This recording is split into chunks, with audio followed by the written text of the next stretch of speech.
Հարգելի ներկաներ, բարև ձեզ։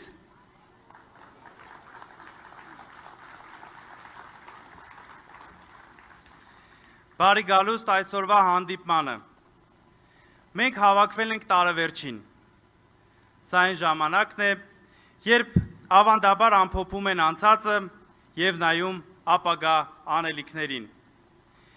2025 թվականը Հայաստանի համար եղել է հերթական դժվար տարին։ Տնտեսական անորոշություններ, աճող պարտքեր, սոցիալական անարդարություն, օրենքի ոտնահարում, ամոթալի դավաճանություններ, բայց միաժամանակ տարի, երբ մեր հասարակությունը ցույց տվեց իր կենսունակությունը, մարդիկ շարունակեցին պայքարել, չհաշտվել, պահանջել, մենք գտանք նոր մարդկանց, նոր գաղափարներ, մեր ուժերն աճեցին։ Հենց այս ֆոնի վրա, ընդամենը մի քանի օր հետո, մենք մուտք ենք գործելու Հայաստանի պատմության համար ճակատագրական 2026 թվականը։ Հաջորդ տարի որոշելու է մեր, որպես ազգի և պետականության ապագան։ Այսօր խոսենք մեր ձևով ապագայի մասին։ Մենք ցույց կտանք պարզ պատկեր։ Մեր օրակարգը կառուցված է 4 հիմնական առանցքների շուրջ։ 4 այն ուղղություններ, որոնք կորոշեն Հայաստանի ճակատագիրը։ Առաջին, արդարությունը։ Ինչպես վերադարձնել մեր հասարակությանը արդարության զգացումը,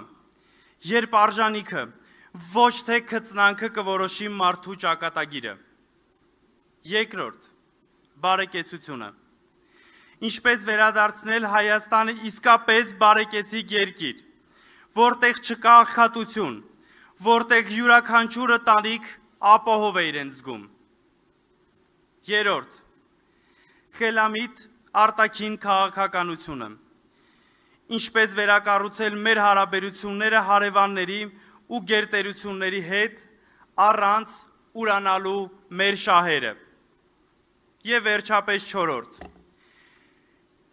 համերաշխությունը։ Ինչպես վերածնել մեր պառակտված հասարակությունը, դառնալ մի մեծ ընտանիք, իրար հանդեպ սիրով ու փոխադարձ հարգանքով։ Այսօր մենք լսելու ենք Սամվել Կարապետյանին։ Նրա տեսլականը հիմնված է կյանքի փորձի, արված գործերի և այն պատասխանատվության զգացման վրա, որը պետք է ունենար յուրաքանչյուր մարդ, ով պատրաստ է ղեկավարել երկիր։ Նա մեզ ասում է.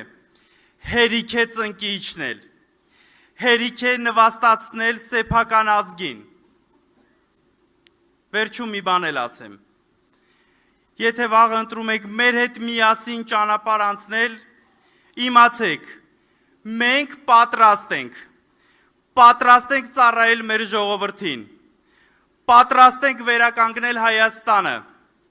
պատրաստ ենք վերադարձնել ձեզ հավատը, որ լավ օրը հնարավոր է։ Պահանջեք մեզանից, պահանջեք հաշվետվություն, պահանջեք արդյունք, որովհետև մենք գալիս ենք ձեզ ծառայելու, այլ ոչ թե ձեզ տիրելու։ Երբ մեկ տարի անց նորից կհանդիպենք, ես գիտեմ, որ կտեսնեմ ձեր աչքերում ոչ թե հիասթափություն, այլ կկարդամ, մենք ճիշտ ընտրություն կատարեցինք։ Արդար, բարեկեցիկ, ուժեղ Հայաստան։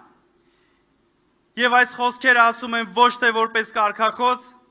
այլ որպես խոստում։ Խնդրում եմ, ուշադիր լսեք, հարցեր տվեք, քննարկեք, որովհետև ապագան, որի մասին այսօր կխոսենք, ձեր ապագան է։